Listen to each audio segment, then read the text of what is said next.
Hey guys, how's it going? Today we're actually... yeah, much better.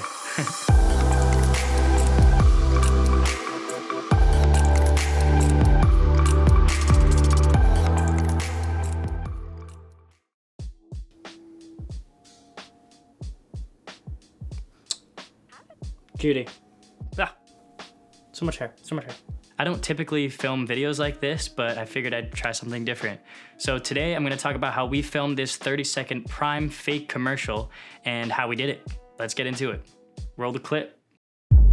Some say it's obsessed, or maybe insane.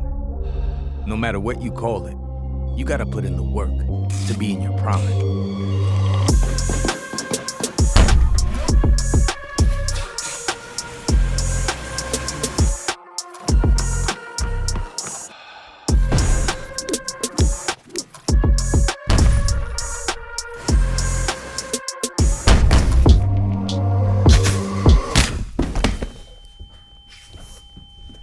Drink prime. I just want to start off by saying that I'm always learning every single day and trying to always practice my skills in order to advance my knowledge and just get better at my craft. There may be certain things that I do that aren't considered right, but you know, like I said, I'm just trying to learn. Let's get the one of you eating or like taking it off. Eating is crazy. So I also want to thank my small skeleton crew for helping me out with this project. I definitely could not have done it without them. Thanks to Noel, Josh, my main talent River, and the BTS Jeeb. Thank you guys so much. Oh, man, yeah, that's something, man. Can you feel it through the thing? Yeah, a little bit, it just goes. As mentioned, this was a Spec-Ad, which means I'm not actually getting paid for it. I actually had to put money into it. I had a mood board, which really showed me that I was going for a dark, kind of contrasty look. I'm also obsessed with the show Ozark right now, and they use a color palette that's just, I absolutely love. It's kind of like a green teal with an orange yellow look, and I can't get enough of it. So I'm like, I wonder how I can incorporate this inside my film. I called a nearby boxing gym called Elite Boxing Fitness Center and talked to Coach Dorian and his wife, Ayana. They were very nice. I explained them my idea and they were completely for it. They were gonna let me rent out their gym on a day that they were closed. Once I had an idea for what I wanted to shoot and I had my location, it was time for production. So now it's shoot day and it's like a playground for me. I'm so excited and I cannot wait to light this place up. This is what the initial place looked like without any lighting setup. Definitely combats with the look that I'm trying to go for since I want, you know, a dark contrast look. This was shot on the A7S III, mainly with the 24-70 f2.8 and 14mm 2.8 for the wide shots, as well as a Pro Mist on the lens. And in terms of settings, we shot this in 4K at 60 frames per second with 1/125th of a shutter, as well as 10-bit 422 and S-Log3 at a dual native ISO of 12,800. That may seem overwhelming to some, but it's basically certain settings in the camera that just give you flexibility with what you're trying to shoot. Now, by far the most essential part of this project was the lighting that we used. I rented out the Nanlite Pavo tubes, which really helped us with the teal look as well as a practical use. These lights were used a lot in this commercial and really helped us out. The battery was great and we had no issues with them. Other than that, we used my Amaran 200X with the Light Dome 2 in order to get a very soft double diffused look. For any fill or other light that we needed, we used my Godox ML60 bicolor lights. The opening wide shot of this short commercial was by far the hardest shot of the entire day.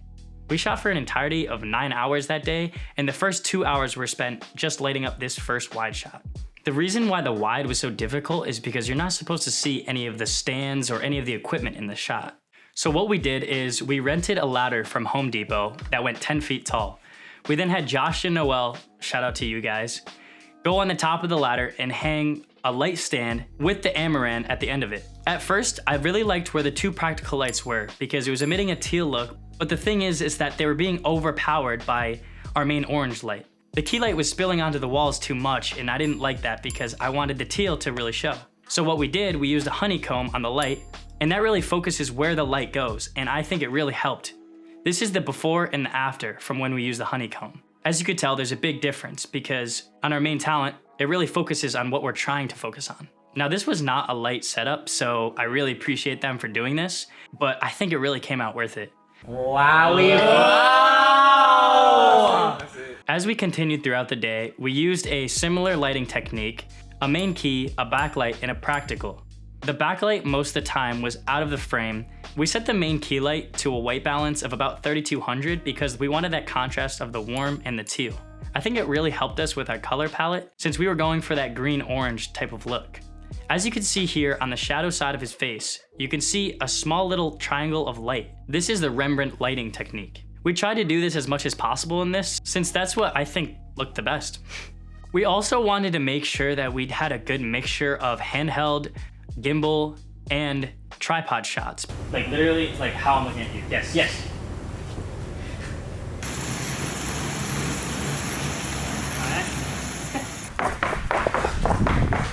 Something like that. Lastly, in terms of production, the closing shot. Now, originally we had just a simple foreground can with in the background river just fighting, but it needed a little bit of spice. So what we were thinking was, why don't we get on the widest lens that I have, which is my 14mm, and get a POV shot of me fighting river. This is how it looked. It looks super funny, but I think it works. What do you guys think? And go. So yeah, that was the production aspect of it, and I'm really happy with the way that it came out. I really hope you enjoyed, and if you could let me know if you have any questions in the comments or reach out to my Instagram, I'd love to answer them. Thank you so much for watching, and maybe I'll see you next time.